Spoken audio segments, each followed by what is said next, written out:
بسم الله الرحمن الرحيم.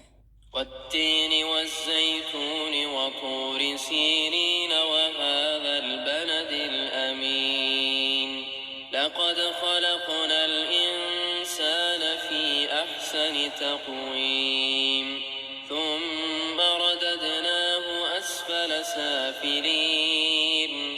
إلا الذين آمنوا وعملوا الصالحات فلهم أجر غير ممنون فما يكذبك بعد بالدين أليس الله بأحكم الحاكمين